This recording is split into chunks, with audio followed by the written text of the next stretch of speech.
постои точка во историјата на општеството кога тоа станува толку патолошки меко, да застанува дури и на страна на оние кои што го повредуваат, на криминалците, и тоа сосема сериозно и искрено. Фридрих Ниче. Добро дојавте на Беседа, македонската емисија за високи и возвишени теми. Јас сум процесорот. Јас сум свештеникот. Денешната тема е природно продолжување на претходните две теми и е со наслов Екстремна левица.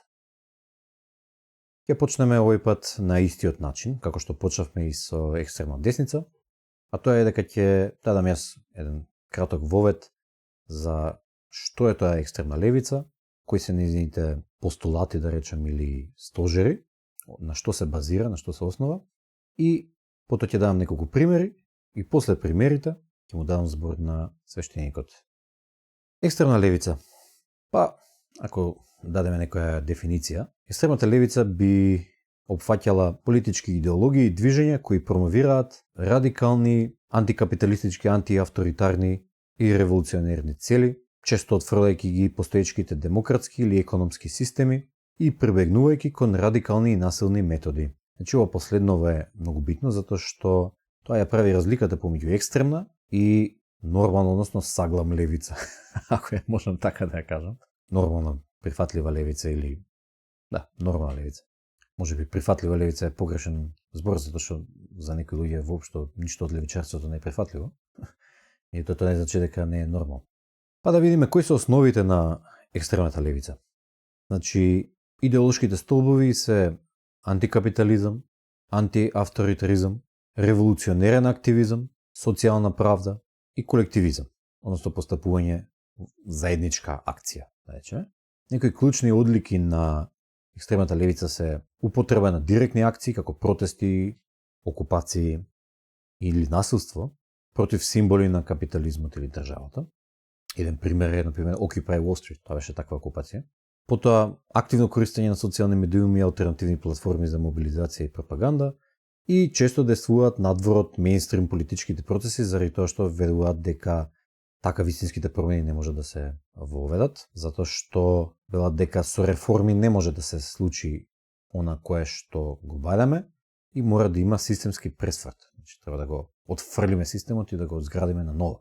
И тука е екстремизмот во целата работа, затоа што во основа човештво е еден долг тек на реакции, контраакции и подобрување и ситнување на нашите идеи, на тоа како треба да се управуваме меѓу себе и како треба да се однесуваме меѓу себе.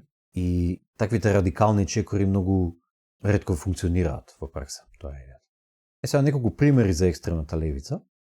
Например, анархистички движења или антифа. Антифа се антифашистички движења. Проблемот со антифа и зошто е екстремна е заради тоа што организира насилни протести и контрапротести против екстремно десничарски собери, како нив. Мислам, тие така ги дефинираат. Значи, тие се борат против фашизмот и белата надмој, да речеме. Меѓутоа, употребуваат насилни методи и заради тоа се екстремистички. Имаме примери, например, за Earth Liberation Front, која што е радикална еколошка група, која што дури доаѓа до таму да подметнува пожари, напад на разни центри и така натаму, со цел да се спротистави на еколошката деградација. Веројатно нивната идеја е дека со саботажа против корпорации ќе успеат да го постигнат тоа кое што инаку не може да го постигнат, а тоа е да ги сопрат корпорациите во нивната алчност и злоупотреба и уништување на природата. И друг пример е, например, револуционерни комунистички групи. Такви биле комунистичките револуции во Русија, царска Русија, такви биле во Куба, такви биле оние сјајната патека во Перу, кои што биле маоисти, такви биле и оригиналните маоисти во Кина, кои што се револуција, или комунистичка револуција, со идејата дека прогресивните идеи, или тогаш прогресивните идеи, не можат да се спроведат на мирен начин преку реформи, и мора насилно да се спроведат преку револуција, преку земање оружје и преку насилно отфрлање, па дури и убивање на политичките непријатели. Значи, ова се се примери за екстремна левица. И сега, пред да му дадам збор на свештеникот, сакам само да кажам една работа околу левицата, општо. Значи, левицата сама по себе не е проблематична. Левицата е, односно левичарството, произлегува од природниот нагон за грижа за своите луѓе во заедницата. Значи, како што имаме нагон да успееме, како што имаме нагон да се само уважиме и да успееме во нешто, што веројатно повеќе би припаѓало на десницата, така имаме нагони да се грижиме за своите луѓе во самата заедница. Овие нагони се подеднакво битни. Нема еден побитен од друг. Веројатно, левичарските нагони повеќе го одразуваат оној женски нагон на грижа кон послабите, децата, како и заедничко постапување и одлучување колективистичко, да речеме, во колектив, во заедница. И од тој аспект, веројатно левичарските нагони повеќе им лежат на жените и мислам дека треба да се направи статистика, ама веројатно жените и така имаат повеќе левичарски идеи, мислам дека така и гласат во Америка, мислам дека тоа е потврдено веќе, а и плюс повеќе и се наоѓаат на левичарските собири или барем тие што се формално левичарски собири, затоа што мислам дека тие повеќе го осеќаат овој нагон, грижа кон послабите особено. Сега, тоа што може тој нагон да се расипе во наводници, па почне да се грижи за луѓе кои што не се твои луѓе, например за доселеници кои што ти може да се грижиш за нив како луѓе, ама ако доаѓаат доселеници од некои општества кои што ти направат проблеми после тоа ако ги доселиш тука и сега ти за нив се грижиш, а потоа и да ти силуваат луѓе или не знам, се тепаат на улице колат, значи дека нешто со нагонот ти се расипал практично затоа што не се изразил на вистинскиот начин. Наместо да се изрази кон грижа за твоите обесправени луѓе, ти се грижиш кон други луѓе кои што ќе бидат опасно за твоето општество. Значи тој нагон може да се расипе, може да се корумпира. Меѓутоа самиот нагон не е проблематичен. Тој е природен нагон и исто како и десничарските нагони за личен успех, за материјален успех, за моќ, за статус во општеството, така и левичарските нагони за правилна распределба на богатството, за грижа за тие што се обесправени и послаби, како децата и старите, например, или тој што скршил нога, не значи дека автоматски треба да го отфрлиме од групата, туку треба да се грижиме за него да не се опорави. Така. Тие нагони се сосема природни. Проблемот е нивниот екстремизам. Проблемот е кога се взимаат насилни средства за да се воведе некаква левичарска промена, наместо да се постапува низ по-издржани и по-мирни методи. Со ова ќе го завршам моето излагање за левицата и за екстремната левица и сега ќе му дадам збор на свештеникот да каже нешто за истото. Се согласувам со твојата анализа на левицата и на екстремната левица. Мислам дека левицата, како што кажа ти, исто и екстремната левица или радикалната левица, незината основа, незината потреба доаѓа од потребата за грижа кон другите, како што кажа ти, од емпатијата кон другите. Едноставно имаат некое чувство за љубов кон животот, кое што десницата ја има во некоја помала форма или може да кажеме поригидна форма. Меѓутоа, можеме да видиме дека левицата и левичарските идеологии обично се јавуваат кај жените и обично се јавуваат кај младите. Луѓе кои што се емоционално почувствителни и кои што можат да ги почувствуваат некако полесно другите, можат полесно да се стават во чевлите на оној кој што е угнетен, за разлика од огорчените мажи кои што работеле цел живот и кои што ја разбрале сериозноста и тешкотијата на животот, па поради тоа не може толку многу да се сочувствуваат со другите луѓе, бидејќи никој не се сочувствувал со нив кога они биле на нивно место, кога они биле млади. Меѓутоа, како што кажав, свеста на човекот еволуира и со тоа еволуира и емпатијата. Луѓето се повеќе почнуваат да се гледаат себе си во другиот и можат да се почувствуваат, да се стават, да видат како би било кога тие би биле на негово место. И со тоа се јавува онаа потреба за грижа, потреба за еднаквост, потреба за разбирање на оние кои што се угнетени, ненасилство и така натака. Меѓутоа, кога ќе видат овие луѓе со проширена емпатија, со проширена свест, може да кажеме, кога ќе видат дека не е толку лесно тоа да се спроведе, дека има големи пречки, дека такви големи проекти, иако се многу важни, не се толку лесни да се спроведат. Потребно е многу компромис, потребно е многу голема интелигенција, многу голема трпеливост и така натака. Потребни се жртви. Оние луѓе кои што не се доволно спремни да ги дадат тие жртви, кои што не се доволно интелигентни да изнедат решение, кои што не се свесно и емоционално спремни за компромис, навлегуваат во радикализам. Најпрвен тие во нив се ова гнев. Ова е 90% од случаите кај екстремната левица, можеме да видиме дека тие се полни со гнев. Тој гнев најпрвин е кон оние кои што не дозволуваат или кои што ги отежнуваат промените, меѓутоа потоа тој гнев расте и почнува да се шири кон сите, и кон умерените левичари, и кон десничарите, и кон радикалните десничари, и кон корпорациите, меѓутоа дури и кај оној обичен човек кој што работи, работникот и така натака. Гневот станува како еден вид на оган, шумски оган, кој што гори во нив. И тие стануваат радикални. Како стануваат радикални? Кои се нивните симптоми? Нивните симптоми се пред се обид за стишување на непријателот, обид да го угнетат оној кој што не се сложува со нив. Сакаат да не се слуша спротивниот став. Зошто? Бидејќи стравуваат дека колку повеќе им се даде простор на оние спротивни мислења, толку повеќе луѓе ќе ги поверуваат лагите на десницата. Меѓутоа, ова не е решение или не е некоја практика која што тие можат да ја спроведат и тоа ги гневи уште повеќе. Ти не можеш да затишиш целата десница, не можеш сите што се умерени и десничари, па дури и поблаги левичари да ги угнетиш, бидејќи луѓето кои што се сложуваат со твојот гнев се малку на број и затоа ти навлегуваш во уште порадикални мерки. Ја притискаш твојата идеологија до една таква избезумена радикалност, како што е да немаме полови, да нема мајка и татко, се повеќе и повеќе да има трансджендер луѓе, секој човек да има посебен идентитет, посебен пол, посебна сексуалност и така натака. Ова е се активност од гнев.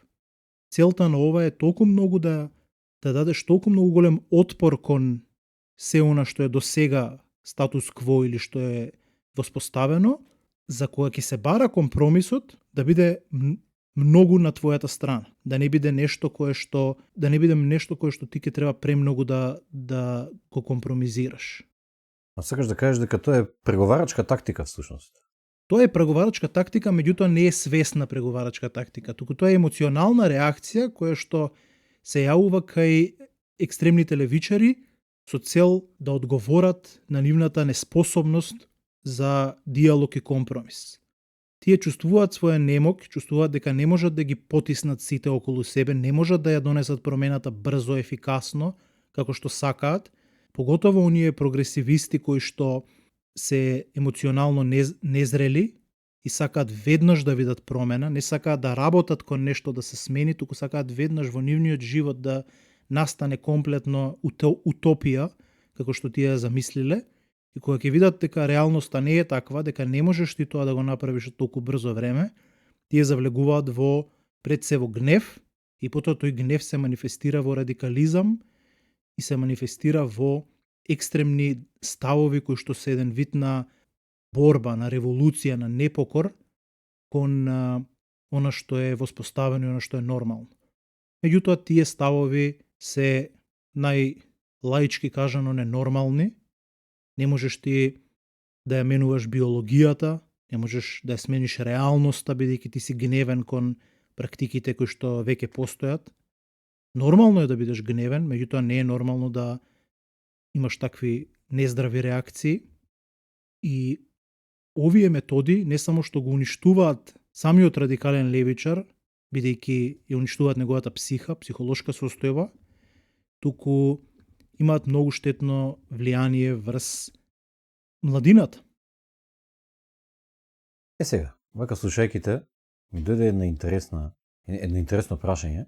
Ти кажа дека многу често левичарите практично се лицемерни заради тоа што се обидуваат во нивниот прогресивизам, во нивниот напредок, се обидуваат во пракса да го намалат напредокот со тоа што ќе ги заќутат на пример сите тие гласови кои што не се согласуваат со нив, што е апсурдно. Дај да ги слушнеме сите различни перспективи, само тие кои што не ни одговараат да не ги чуеме, што е малку апсурдно, не малку туку апсурдно е. И сега ти кажа дека овој нагон за да ги заќутат тие им доаѓа од тоа дека сакаат да ги одвратат луѓето за да не го слушаат воопшто тој став, заради тоа што може да поверуваат во лагите на десницата. Или така нешто кажа, да те парафразирам.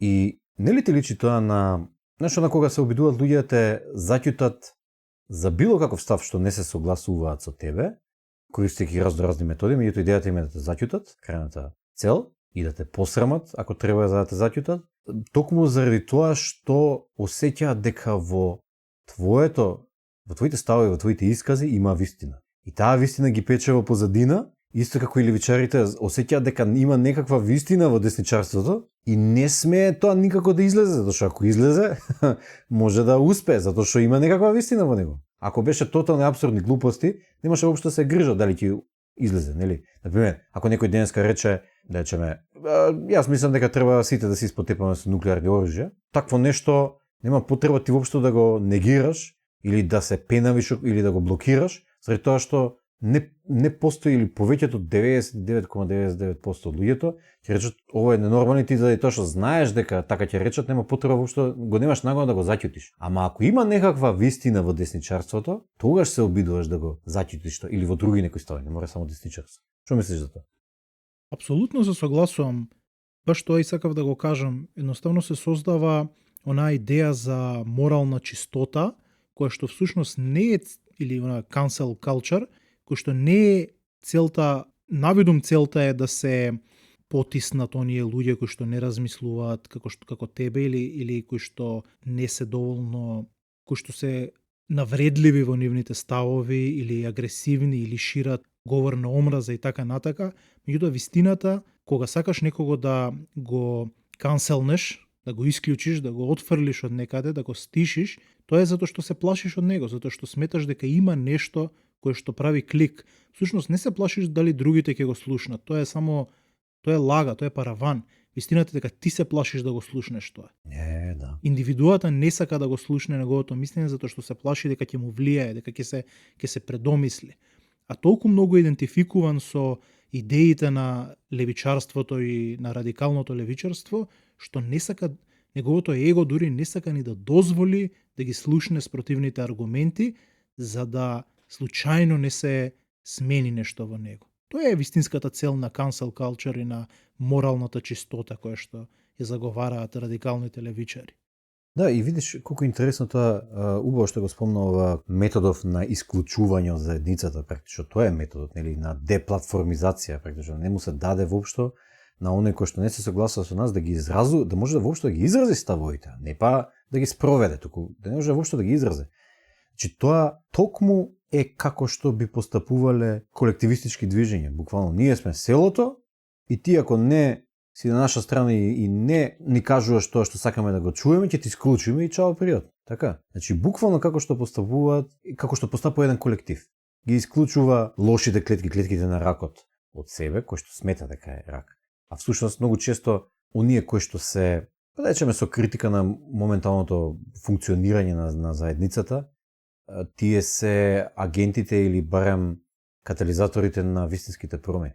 Сега, убаво што го спомнам затоа што јас баш сакав да кажам, повторно сакам да го спомнам оној Овертоновиот распон, или тој беше распон на прифатливи идеи, да речеме, во една заедница. И во екстремна десница кажав дека Овертоновиот распон се има стеснето од аспект на десницата, многу, повеќе дури во однос на левицата, ама се има стеснето многу од аспект на десницата, за да може да се спроведат некои идеи, дури нормалните десничарски идеи, тие кои што не се радикални, денеска се означуваат како радикални во наводници. Исто се случува и за левичарските движења, меѓутоа кај левичарството, заради тоа што ова стеснување или движење на Овертоновиот распон се случува од големи корпорации, од големи концерни и, како да кажам, моќни сили во позадината, не се случува баш исто како со десничарството. За нив десничарството е, па дури и кој ќе го собереш целото е злобно, односно лошо и треба да се елиминира. Ама левичарството за нив во одредени аспекти е супер, а во одредени аспекти е лошо. И заради тоа гледаме дека овертониот распон за некои работи е стесната, за некои работи не е. Односно, како што известуваат весниците и оние за вести агрегатори и така натаму, за некои левичарски движења се многу позитивни, а за некои левичарски движења се апсолутно негативни. Преска го спомнав окупирај го Wall Street. Тоа е една реакција кон оној екстремен слободарски капитализам кој што постои во Западната империја, односно во Америка. Нивната идеја е дека богатството треба да се распореди по соодветно во однос на општата популација. Не може тројцата најбогати луѓе во Соединетите Американски држави да имаат еднакво богатство колку доле останатите 50% под нив. Тоа е апсурд. Значи тоа е толку има една нееднаквост на распоредувањето на богатството и тоа не заради тоа што повеќето луѓе не ги бива, туку заради тоа што системски така е направено. И оваа реакција на окупирај го Wall Street практично дојде да го како реакција на тоа. Сакаше тоа да го смени. Меѓутоа, како се однесува и полицијата, па и весниците или вестите таму во САД, ги означува како екстремисти, кои што седнали и го окупирале, не знам, скалите таму пред некоја си корпорација, тие се екстремисти, па доаѓаат цајкани, па ги вадеа, ги апсеа, ги тепа. Значи, ако тоа е екстремизам, не знам, мислам дека немаат видено што е екстремизам. Треба да ги видат Че Гевара и Кастро во Куба за да видат што е екстремизам. Ова седење на клупа и окупирање на влезот, тоа апсолутно не е екстремизам. Значи, сам да кажам дека овертоновиот распон намерно, малициозно е стеснат за вистинските левичарски движења. Меѓутоа, за претарувањата со LGBT пропаганда секаде, например, за тоа, овертониот распон не е стеснат, туку е проширен на лево до друга на соба, што ја гледам. Значи, интересното е дека истото се случува и на десницата и левицата, меѓутоа десницата многу повеќе го трпи ово стеснување преку намерна пропаганда и движење на овертониот распон, за разлика од левицата, кој што некои движења се оставани намерно со цел, јас сметам дека е со цел да ги раскаруваат луѓето во заедницата, едноставно да има постојан конфликт околу некакви обесправени некои луѓе или групи кои што не можат никогаш со ништо да бидат оправени и да добијат права и цело време треба да се расправаме околу нив, за нормално за луѓето не се свртат кон вистинскиот непријател. Апсолутно се согласувам со ова што го кажа. Тука има два елемента. Првиот елемент е оној природниот елемент, кој што можеме да видиме дека низ историјата гледиштата на луѓето еволуирале не само спирално, туку и ритмички. Че може да се види еден ритам и ритамот можеме да видиме дека е машки и женски. Алтернира помеѓу машки начин на размислување и женски начин на размислување. Најпрвин или некогаш започнува со доминирање на конзерватизам, на ред, на машка доминација и така натака, и потоа алтернира како реакција на ова првово, алтернира во некој малце подобар начин на живење, кој што е по-женски, по-слободарски, подобар, меѓутоа и тој ќе отиде во некоја екстрема со тек на времето и потоа се коригира, алтернира во повторно во машки, меѓутоа уште подобар од овој претходниот женски, со некоја пософистицирана, порафинирана машкост и така натака.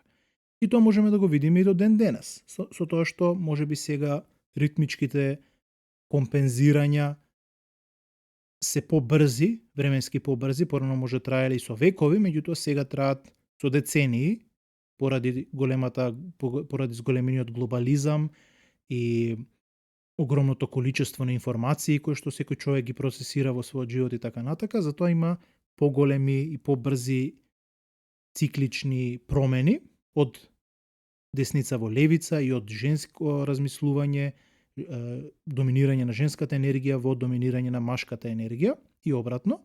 Меѓутоа можеме да видиме дека моментално и покрај тоа што сега веќе почнува да опаѓа оној пендулум кој што бил свртен на кај женското владење, на кај радикалната левичарско размислување во светот, почнува да паѓа надоле, можеме да видиме дека дури и сега и претходно некои позадински играчи се обидоа и во голема мера успеа да го киднапираат ова размислување и да го искористат за своји цели.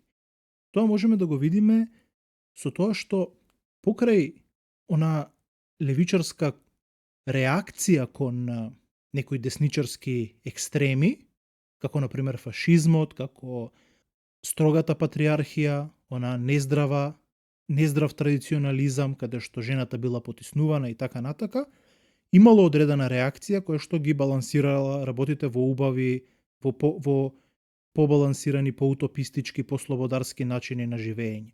Меѓутоа, некоја сила во позадина, која што имала за цел да владее и да остане во контрола на луѓето, пробала овој начин на размислување да го донесе до некоја таква небулозна екстрема и да го задржи таму со цел да ги ослабе оние способности на општеството да се борат против оној систем на владење или оние луѓе кои што на врвот ги контролираат. Кои што не се луѓе, туку се практично се системи кои што се полусвесни. Меѓутоа не е важно, тоа се одредени ентитети кои што го контролираат општеството. И тие сакаат онаа екстремна левица да постои, да се шири и да ги шири своите начини на размислување, бидејќи таа екстремно слободарство ги уништува способностите на човекот, на индивидуат и на колективот да се борат против оние кои што ги владеат од сенка. Да, и кои што се паразити практично. Затоа што тие може да постојат како резултат на поединечната и колективната активност, позитивна активност на нормалните морални луѓе кои што создаваат екстра вредност, создаваат вишок вредност во нивната постапување, во нивната воспитување на нивните деца, во нивната работа, во нивните, градење на цивилизација, градење згради, создавање вредност, отварање продавници, создавање производи и така натаму, продавање сите тие работи. И праче тука се создава екстра вредност, вишок вредност, заради нивната моралност и исправност и дисциплинираност и работна етика и така натаму, па и општа етика. И на крајот тоа резултира во вишок вредност која што овие кои што ги спомна практично делуваат како паразити кои што седат од згоре и сакаат само да си го собираат кремот од таа вишок вредност.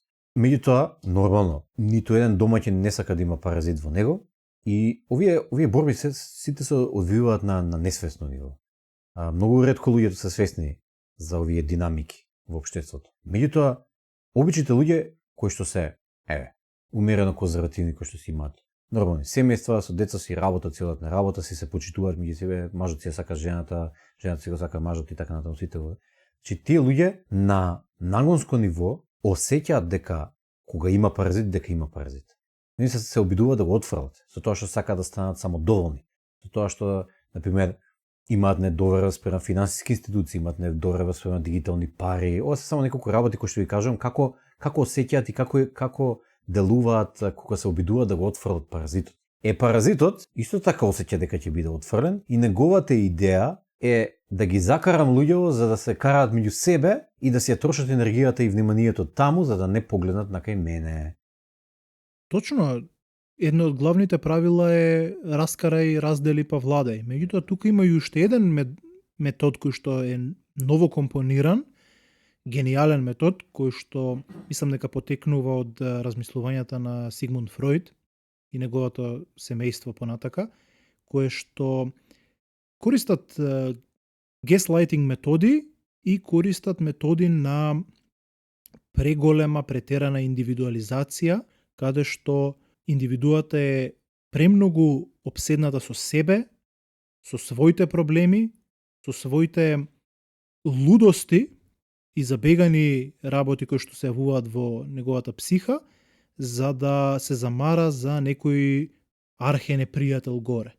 Туку таа сака да ја шири својата лудост и сака само да се замара за своји нарцисоидни цели, како што е да биде прифатен нејзиниот идентитет или неговиот идентитет, неговите размислувања, неговиот светоглед и така натаму. Има едно колективен индивидуален нарцизам кој што се шири во светот и тој е пропагиран од овој паразит кој што го нарекуваш ти со цел Да не може да се онеспособат механизмите на луѓето да се колективизираат во нешто заедничко и да се борат против нив. Точно туку да се поделуваат врз други основи, да се борат така, мислејќи дека всушност прават некаква разлика или прават некакви, како кажем, радикални промени кон нешто подобро, а всушност да бидат заглавени во глупости, да бидат заглавени. Да се раскривуваат мажите и жените меѓу себе, да се раскривуваат мнозинствата и малцинствата, да се раскривуваат различните групи во една заедница и така натаму. Мислам, ова го зборевме во онаа емисија што беше екстремна самобитност, односно индивидуализам, за нашите слушатели кои што ја немаат слушната, мислам дека беше 23-та поред, ја препорачуваме таа да ја слушнат. Исто така, јас би ја препорачал и семејството како основ на цивилизацијата, каде што практично не само што ги критикувавме овој екстремен нарцисоидност и така натаму, туку исто така кажавме и кој е еден од најздравите и најуспешните методи на колективно, на заедничко постапување, тоа е семејството.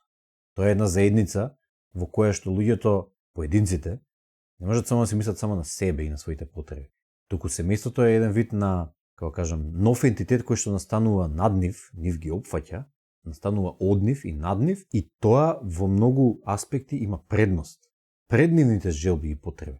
Ако сакаат да имат успешно семејство. Ако мислат само на себе, тогаш нема да имат успешно семејство.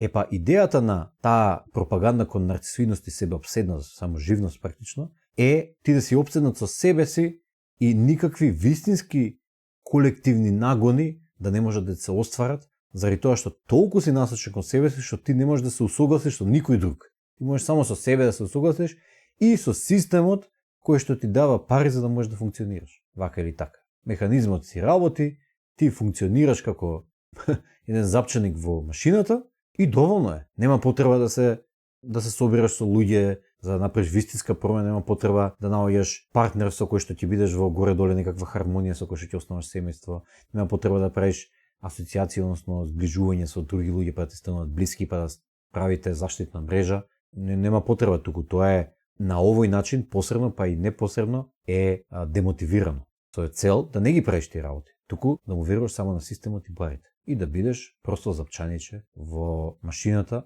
додека не умреш, потоа од тебе ништо нема, ништо не останува. Апсолутно, малку забегавме сега со темата на повторно некај оние механизми за владење на светот, меѓутоа поврзани се овие теми, па моравме да го спомнеме и тоа. Исто така тука сакав да го кажам и она согледување дека оние кои што го владеат светот, со оние ентитети кои што го владеат светот и кои што ги управуваат тие работи, не се ентитети кои што размислуваат на долга трка во однос на одржување на популацијата и одржување на функционалноста за да можат да владеат бескрајно, и покрај тоа што многу теоретичари на заговор мислат дека тие се гениалци кои што прават планови како во иднина да ги контролираат луѓето, не станува збор за тоа. Јасно може да се види дека тоа се ентитети кои што сакаат само да останат на мок и не им е гајле за иднината, бидејќи константно шират методи и начини на живот кои што се многу погодни да бидеш ослабен, да бидеш индивидуализиран и да не можеш да се бориш со нив, да не можеш ни да ги откриеш, меѓутоа од друга страна тие не се замараат за продолжување на популацијата и за некој континуиран расплод, ширење, големување на бројноста, на квантитетот на луѓето кои што ги владеат. Бидејќи се што им е важно е да владеат сега и овде. Бидејќи станува збор за полусвесни ентитети. Меѓутоа како и да е, сакам да се навратиме на екстремната левица, која што во голем дел го возможува ова. Сакам да го спомнам оној парадокс на толеранцијата која што ја имаат екстремните левичари, кои што пропагираат дека ја имаат. Тие навидум се борат прокламираат дека се борат за некоја еднаквост, за толеранција и така натака. Меѓутоа можеме да видиме дека во секој диалог, во секој процес кој што влегува екстремната левица, секогаш завршува со нетолеранција и со борба со оние кои што размислуваат дури малку спротивно на нив, дури малку поразлично од нивните екстремни размислувања. И тука борбата секогаш мора да заврши во некое си наметнување, авторитарно наметнување и опит за една културна и морална хомогенизација на луѓето, што секако може да вроди плод на кратка трка, на кратка стаза, меѓутоа на долга стаза може само да создаде конфликт и е неодржлив начин на функционирање. Меѓутоа, оние луѓе кои што се поинтелигентни, како што се нашите слушатели, можат да видат дека и покрај тоа што екстремниот левичар се обидува или тврди дека се обидува да донесе некое разбирање за, да речеме, LGBT заедницата, за некои права на угнетените луѓе, како што се мигрантите, како што се жените и така натака, всушност, она што тие како нивниот процес завршува, секогаш е во некоја борба, секогаш е во обид за угнетување на оние кои што не сакаат да ги прифатат во целост нивните размислувања. Да дадам пример. Доколку некој човек сака да ги прифати и интегрира мигрантите во своето општество, меѓутоа смета дека треба да се лимитира нивниот број, бидејќи не можеш веднаш да интегрираш милиони мигранти, можеби можеш по десетина илјади во една година, да речеме, меѓутоа не можеш милиони во една година. Екстремната левица не сака да го прифати тоа. Таа сака брзи реакции, сака во тебе гледа непријател. Да дадеш и мал отпор, да дадеш и мала сугестија, таа во тебе гледа непријател и сака да те потисне, сака да не го искажеш своето мислење, сака да те антагонизира, дури ќе измисли за тебе некои лаги со цел да те дискредитира и да те уништи, зашто не се согласуваш дури ни малку не се согласуваш целосно со нивните размислувања. И тоа е тој парадокс, тоа е тоа лицемерие кое што екстремната левица не може да го види, бидејќи тие стануваат еднакви на фашистите со кои што се бореле во минатото и кои што тврдат дека се бореле, меѓутоа ги користат истите нивни методи. И ова може да служи како огледало за левичарите кои што може да видат самите дали забегале во екстремизам, доколку се погледнат и си ги погледнат своите методи. Бидејќи, ако се навратиме за времето на Ладната војна, можеме да видиме дека многу комунистички лидери и идеолози ја повторувале мантрата дека целта ги оправдува средствата. И токму тоа е причината за создавањето на екстремната левица во моментов и нејзиното владење толку долго време, а тоа е тоа што тие се имаат изгубено, нивната цел била многу честна, многу во ред, почнувала со права за работниците, со еднаквост, со заеднички имот, заедничко управување на средствата за продукција и така натака. Меѓутоа, бидејќи целта ги оправдува средствата, бидејќи мојата цел е толку многу величествена и прекрасна, тоа значи дека јас морам и можам да направам се што е во мојата моќ да ги остварам овие цели, бидејќи моите цели се неверојатно благородни. Тие се губат во тоа. Тоа е антитеза на хероизмот. Хероизмот вели, јас сакам да постигнам некоја цел, меѓутоа морам да ги бирам методите. Не можам кој сакам метод да го искористам. Екстремните левичари обратно размислуваат. Мојата цел е толку важна што не е важно кој метод ќе го употребам. И таа мантра на целта ги оправдува средствата ги довело да станат исти како непријателот со кој што се бореле. Тие стана фашистите на модерната ера. Тие стана угнетувачите, тие стана стишувачите и така натака. Да, ова ме потсеќа на она што го има кажано Михајло Апостолски, знаеш, кога завршила Втората светска војна и кога практично ги избркали германците, ги избркали бугарите од тука од кај нас. И мислам дека во неговата книга или во дали мемуари или нешто така, има кажано дека, сега го парафразирам, пошто не го имам цитатот пред мене, ама вика дека многу се разочарал заради тоа што соборците со кои што допред малку се борел да ослободи Македонија, едноставно се ухлебиле во и се вселиле во куќите кои што ги нашле каде што биле претходно или оние кои што против кои се бореле и не сакале да продолжат борбата за обединување на Македонија со другите делови. Тука едноставно се ухлебиле во тоа и сега не ми се бори мене веќе. Сега ми е убаво. Значи тоа се случило и со комунистичките елити, односно револуционерите кои што стануваат комунистички елити после револуцијата и во Кина, и во Русија, и во Куба и така натаму, како што гледаме, стануваат ултраконзервативни.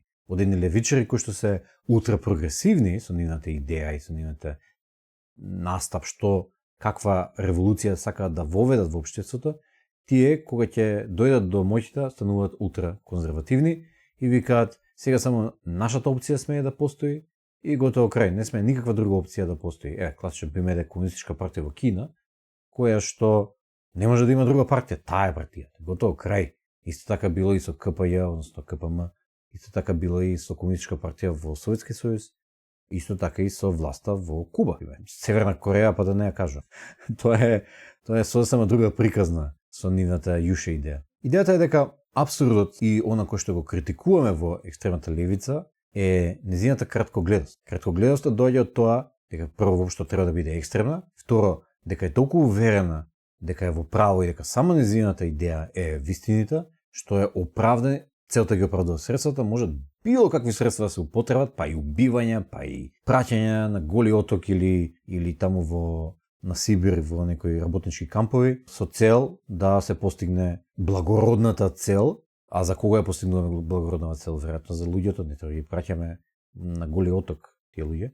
Ама се едно. Значи, целта ги оправдува средствата, може да направиме што било и краткогледоста дека ние се бориме против ухлебениот заостанат систем капиталистички кој што не угнетува и кој што заради природната собственост и големите земјопоседници, големите собственици на средствата за производство, нели тоа е класичната марксистичка критика, заради тоа што ги држат тие, ги угнетуваат сите други работниците и така натаму.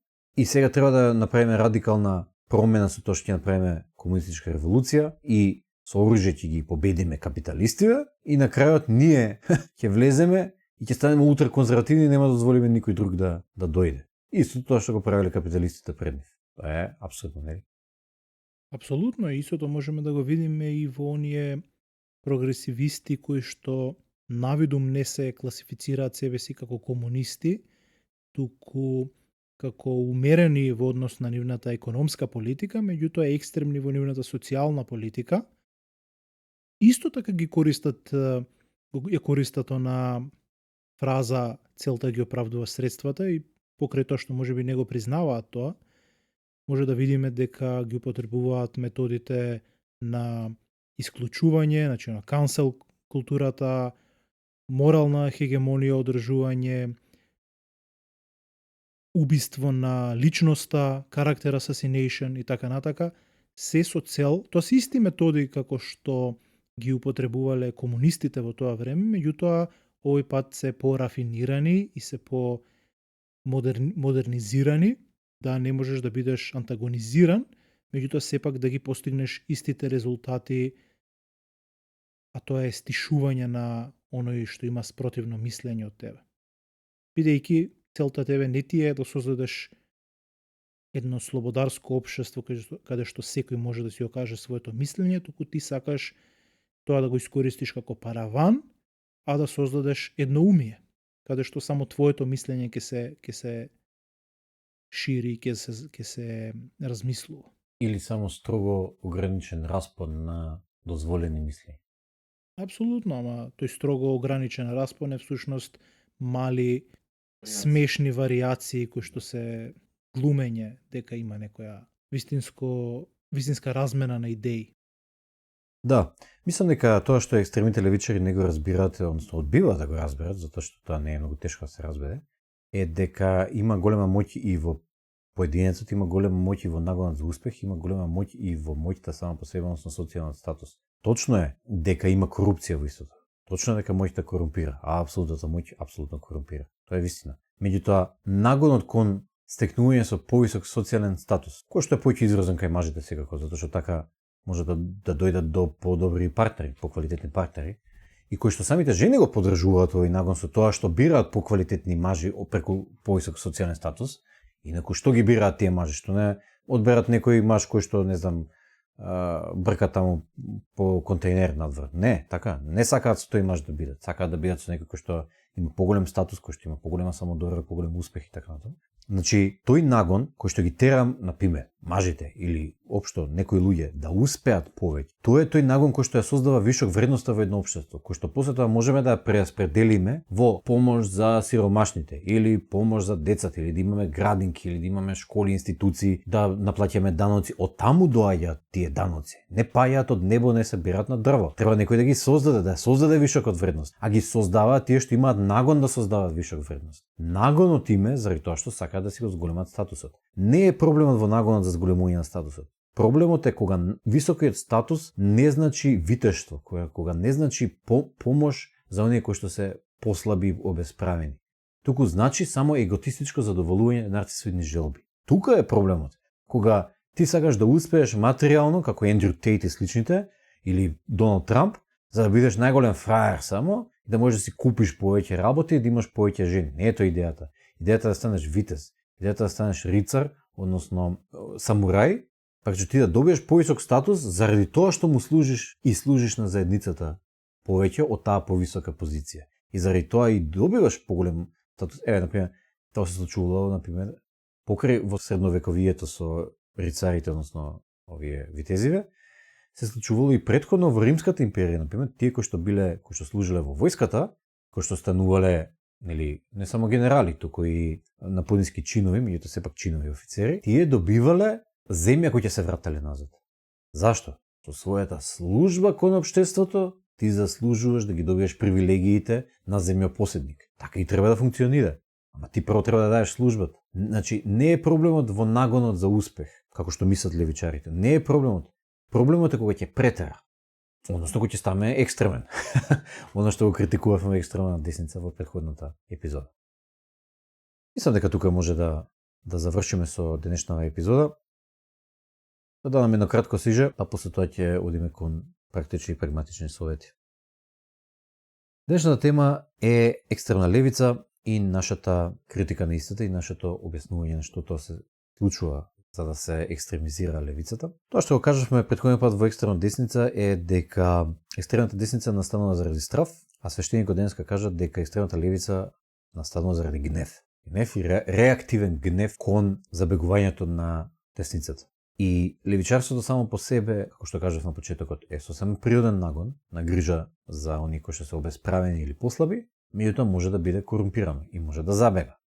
Забегува тогаш кога станува ригидно, кога станува практично конзервативно левичарство, иако тоа звучи како оксиморон и како нешто апсурдно да се каже, меѓутоа го објаснивме пред малку како може да стане конзервативно левичарство, и кога сите средства се оправдани, кога може да се користат и насилни средства, кога може да се користат радикални средства на убивање, на праќање луѓе, на злоупотреба, на револуции и на терористички акти, за да се постигнат некакви политички цели. Екстремната левица, кажавме дека има неколку примери, кажавме дека во основа се гради на незиното антикапитализам, антиавторитаризам, револуционерен активизам, социјална правда, колективизам, значи сите овие вака израчно звучат прифатливи, меѓутоа не треба да дозволиме да се екстремизираат и да одат до бесконечност, затоа што така ќе ги произведеме проблемите кои што нормално следат кога нешто ќе се екстремизира, кога ќе забега во екстремата. Слично како исто забегувањето во екстремната десница. И јас мислам дека тоа би било тоа за тежето. Значи тоа што треба да го сватиме дека левичарството и десничарството потекнуваат од природни нагони. Тие не се проблем. Проблем е нивната екстремизација, забегувањето во екстреми. Сега одиме со практични и прагматични совети. Свештениче? Да бидеш умерен левичар и да имаш сочувство за угнетените и обесправените е одлика на растечка свест и е преубава работа.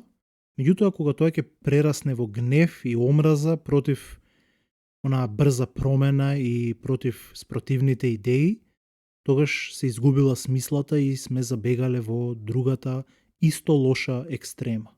Бидете сочувствителни, борете се за угнетените, меѓутоа секогаш бидете умерени и секогаш бидете надконцептуални. Детето, кое не е гушкано од целото, ќе го запали за да ја осети неговата топлина. Африканска поговорка.